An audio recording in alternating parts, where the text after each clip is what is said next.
చేసిన శిల్పం చెలిగా పిలిచే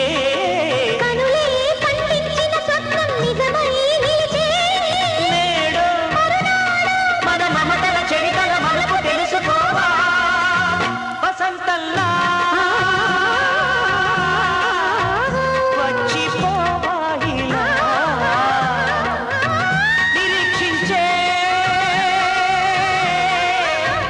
కంటికే పాపలా కొమ్మకు నిమ్మకు గొంతులు విప్పిన తొలకరి పాటల సొగసరి కోయిలలా